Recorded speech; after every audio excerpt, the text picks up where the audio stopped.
LGR study के YouTube channel में आप सभी का स्वागत है।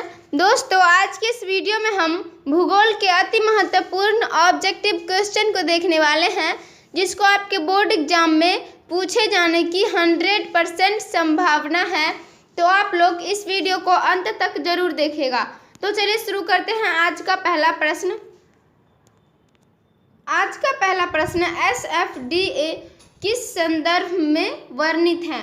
वन रोपण, सीमांत किसान विकास, लघु कृषक विकास या नहर प्रणाली। दोस्तों, आप लोग को बता दें, इन सभी में से जो सही आंसर होगा सी आपका बिल्कुल ही सही आंसर होगा, क्योंकि SFDA लघु कृषक विकास के संदर्भ में वर्णित है। अगले प्रश्न की ओर बढ़ते हैं और अगला 2 नंबर प्रश्न है, इनमें कौन क्षेत्र सूखा संभावित क्षेत्र हैं? पश्चिम बंगाल, उत्तर प्रदेश, गुजरात या उत्तराखंड। दोस्तों, आप लोग को बता दें, इन सभी में से जो सही आंसर होगा सी आपका बिल्कुल ही सही आंसर होगा, क्योंकि गुजरात जो है वो सूखा संभावित क्षेत्र है।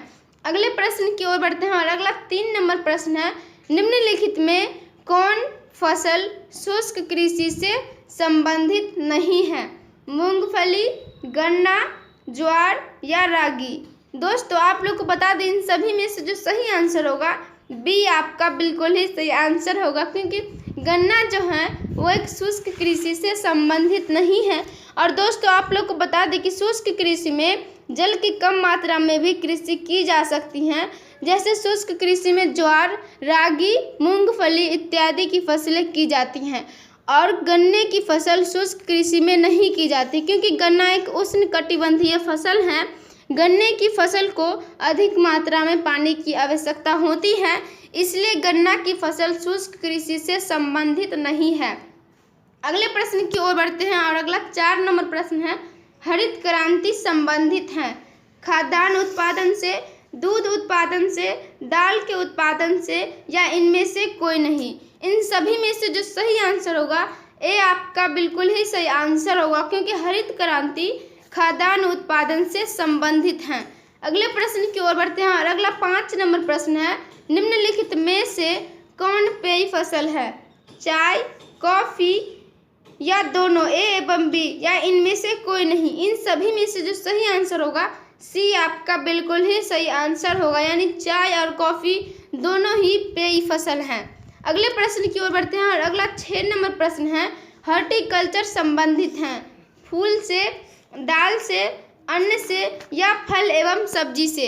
इन सभी में से जो सही आंसर होगा डी आपका बिल्कुल ही सही आंसर होगा, क्योंकि हॉर्टिकल्चर फल एवं सब्जी से संबंधित हैं।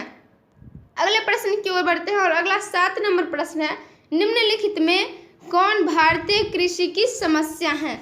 निम्न उत्पादकता, विखंडित जोत, अनियमित मानसून या उपरोक्त सभी? इन सभी में से जो सही आंसर होगा डी आपका बिल्कुल ही सही आंसर होगा, क्योंकि भारतीय कृषि की मुख्य समस्या है निम्न उत्पादकता, विखंडित जोत, अनियमित मानसून। ये सभी भारतीय कृषि की समस्या हैं, इसलिए इसका डी ऑप्शन बिल्कुल ही सही होगा। अगले प्रश्न की ओर बढ़ते हैं और अगला 8 नंबर प्रश्न है, खरीफ फसल की कृषि ऋतु क्या है? अक्टूबर से मार्च, अप्रैल से जून, सितंबर से जनवरी या जून से सितंबर?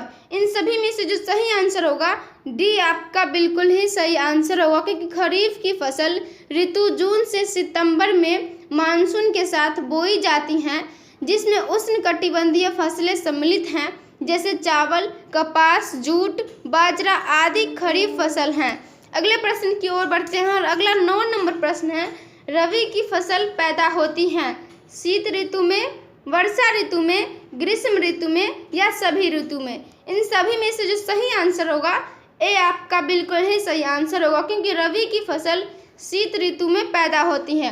और दोस्तों, आप लोग को बता दें कि रबी की फसल ऋतु अक्टूबर से नवंबर में शरद ऋतु से प्रारंभ होकर मार्च अप्रैल में समाप्त होती है, जिसमें प्रमुख फसल है गेहूँ, चना, सरसों आदि रबी की फसल हैं। अगले प्रश्न की ओर बढ़ते हैं और अगला 10 नंबर प्रश्न है, भारत में गेहूं उत्पादन में अग्रणी राज्य कौन है? मध्य प्रदेश, पंजाब, हरियाणा या उत्तर प्रदेश? इन सभी में से जो सही आंसर होगा डी आपका बिल्कुल ही सही आंसर होगा, क्योंकि भारत में गेहूं उत्पादन में उत्तर प्रदेश राज्य अग्रणी है। अगले प्रश्न की ओर बढ़ते हैं और अगला 11 नंबर प्रश्न है, निम्न में से कौन सबसे महत्वपूर्ण जूट उत्पादक क्षेत्र हैं? Krishna delta, Ganga delta, Narmada delta या कावेरी डेल्टा? इन सभी में से जो सही आंसर होगा बी आपका बिल्कुल ही सही आंसर होगा, क्योंकि गंगा डेल्टा सबसे महत्वपूर्ण जूट उत्पादक का क्षेत्र है। और दोस्तों आप लोग को बता दें कि आज भारत विश्व का लगभग 60% जूट उत्पादक करता है। भारत में गंगा डेल्टा जूट उत्पादन का प्रमुख क्षेत्र है। जूट का प्रयोग मोटे वस्त्र, बोरा आदि एवं अन्य कई प्रकार के सामान बनाने में प्रयोग किया जाता है। अगले प्रश्न की ओर बढ़ते हैं और अगला 12 नंबर प्रश्न है, निम्नलिखित राज्यों में किसमें हीराकुंड परियोजना अवस्थित है? उड़ीसा, छत्तीसगढ़, मध्य प्रदेश या महाराष्ट्र? इन सभी में से जो सही आंसर होगा ए आपका बिल्कुल ही सही आंसर होगा, क्योंकि भारत के उड़ीसा राज्य में हीराकुंड परियोजना अवस्थित है। अगले प्रश्न की ओर बढ़ते हैं और अगला 13 नंबर प्रश्न है, सरदार सरोवर परियोजना किस नदी पर है? नर्मदा नदी, गंगा नदी, कोसी नदी या दामोदर नदी? इन सभी में से जो सही आंसर होगा ए आपका बिल्कुल ही सही आंसर होगा, क्योंकि नर्मदा नदी पर सरदार सरोवर परियोजना है। अगले प्रश्न की ओर बढ़ते हैं और अगला 14 नंबर प्रश्न है, देश की सकल आय में कृषि का योगदान कितना है? 10%, 15%, 25% या 50%? इन सभी में से जो सही आंसर होगा सी आपका बिल्कुल ही सही आंसर होगा, क्योंकि देश की सकल आय में कृषि का योगदान 25% है। अगले प्रश्न की ओर बढ़ते हैं और अगला 15 नंबर प्रश्न है, भारत विभाजन से किस फसल का प्रमुख उत्पादन क्षेत्र हमारे हाथ से जाता रहा है? धान, गेहूं, कपास या जूट? इन सभी में से जो सही आंसर होगा सी आपका बिल्कुल ही सही आंसर होगा, क्योंकि भारत विभाजन से कपास फसल का प्रमुख उत्पादन क्षेत्र हमारे हाथ से जाता रहा है। दोस्तों आप लोग को बता दें कि कपास एक उष्णकटिबंधीय फसल है जो देश के अर्ध शुष्क भागों में खरीफ ऋतु में बोई जाती है, और भारत विभाजन के समय भारत का बहुत बड़ा कपास उत्पादक क्षेत्र पाकिस्तान में चला गया। अगले प्रश्न की ओर बढ़ते हैं और अगला 16 नंबर प्रश्न है, इनमें कपास का महत्वपूर्ण उत्पादक कौन नहीं है? महाराष्ट्र, उड़ीसा, गुजरात या पंजाब? इन सभी में से जो सही आंसर होगा बी आपका बिल्कुल ही सही आंसर होगा, क्योंकि भारत के उड़ीसा राज्य कपास का महत्वपूर्ण उत्पादक नहीं है। अगले प्रश्न की ओर बढ़ते हैं और अगला 17 नंबर प्रश्न है, निम्नलिखित राज्यों में कौन कपास उत्पादक नहीं है? इस क्वेश्चन के द्वारा पूछा जा रहा है कि कौन राज्य कपास उत्पादक नहीं है? आंध्र प्रदेश, महाराष्ट्र, हरियाणा या छत्तीसगढ़? इन सभी में से जो सही आंसर होगा सी आपका बिल्कुल ही सही आंसर होगा, क्योंकि हरियाणा राज्य कपास उत्पादक नहीं है। अगले प्रश्न की ओर बढ़ते हैं और अगला 18 नंबर प्रश्न है, इनमें से किस राज्य में प्रति हेक्टेयर चावल का उत्पादन सर्वाधिक है, यानी सबसे अधिक है? उत्तर प्रदेश, तमिलनाडु, महाराष्ट्र या गुजरात? दोस्तों आप लोग को बता दें इन सभी में से जो सही आंसर होगा बी आपका बिल्कुल ही सही आंसर होगा, क्योंकि भारत के तमिलनाडु राज्य में प्रति हेक्टेयर चावल का उत्पादन सर्वाधिक है।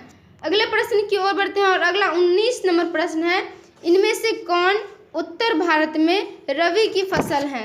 गेहूं, कपास, बाजरा या मक्का? इन सभी में से जो सही आंसर होगा ए आपका बिल्कुल ही सही आंसर होगा, क्योंकि गेहूं की फसल जो है वो उत्तर भारत में रबी की फसल है। अगले प्रश्न की ओर बढ़ते हैं और अगला 20 नंबर प्रश्न है, कॉफी उत्पादक राज्य हैं कर्नाटक, बिहार, उड़ीसा या झारखंड? इन सभी में से जो सही आंसर होगा ए आपका बिल्कुल ही सही आंसर होगा। दोस्तों आप लोग को बता दें कि कॉफ़ी एक उष्णकटिबंधीय रोपण कृषि है और यह एक पेय फसल है। इनका प्रयोग चॉकलेट बनाने में और अन्य कामों में किया जाता है। देश के समस्त कॉफ़ी उत्पादन का 2/3 से अधिक भाग अकेले कर्नाटक राज्य से आता है, इसलिए कॉफ़ी उत्पादक राज्य कर्नाटक है। अगले प्रश्न की ओर बढ़ते हैं और अगला 21 नंबर प्रश्न है, निम्नलिखित में से सर्वाधिक प्रदूषित नदी कौन सी है? सतलज, गोदावरी, ब्रह्मपुत्र या यमुना? इन सभी में से जो सही आंसर होगा डी आपका बिल्कुल ही सही आंसर होगा, क्योंकि यमुना नदी जो है वो सर्वाधिक यानी कि सबसे अधिक प्रदूषित है। अगले प्रश्न की ओर बढ़ते हैं और अगला 22 नंबर प्रश्न है, देश में प्रयुक्त कुल जल का सबसे अधिक समानुपात निम्नलिखित सेक्टरों में से किस सेक्टर में है? सिंचाई, घरेलू उपयोग, उद्योग या इनमें से कोई नहीं। दोस्तों आप लोग को बता दें इन सभी में से जो सही आंसर होगा ए आपका बिल्कुल ही सही आंसर होगा, क्योंकि देश में प्रयुक्त कुल जल का सबसे अधिक समानुपात सिंचाई सेक्टर में होता है। अगले प्रश्न की ओर बढ़ते हैं और अगला 23 नंबर प्रश्न है, निम्नलिखित दक्षिण भारतीय राज्यों में से किस राज्य में भौम जल उपयोग प्रतिशत में इसके कुल भौम जल संभाव्य से ज़्यादा है? तमिलनाडु, आंध्र प्रदेश, कर्नाटक या केरल। इन सभी में से जो सही आंसर होगा ए आपका बिल्कुल ही सही आंसर होगा, क्योंकि दक्षिण भारतीय तमिलनाडु राज्य में भौम जल उपयोग प्रतिशत में इसके कुल भौम जल संभाव्य से ज़्यादा है। अगले प्रश्न की ओर बढ़ते हैं और अगला 24 नंबर प्रश्न है, निम्नलिखित में से जल किस प्रकार का संसाधन है? इस क्वेश्चन के द्वारा पूछा जा रहा है कि जल किस प्रकार का संसाधन है? और जैव संसाधन और नवीकरणीय संसाधन या चक्रीय संसाधन। दोस्तों आप लोग को बता दें कि जल जो है वो एक चक्रीय संसाधन है। अगले प्रश्न की ओर बढ़ते हैं और अगला 25 नंबर प्रश्न है, इंदिरा गांधी नहर में किस नदी से पानी प्रवाहित होता है? इस क्वेश्चन के द्वारा पूछा जा रहा है कि इंदिरा गांधी नहर में किस नदी से पानी प्रवाहित होता है? गंगा, यमुना, केन या ब्यास। इन सभी में से जो सही आंसर होगा डी आपका बिल्कुल ही सही आंसर होगा, क्योंकि इंदिरा गांधी नहर में ब्यास नदी से पानी प्रवाहित होता है।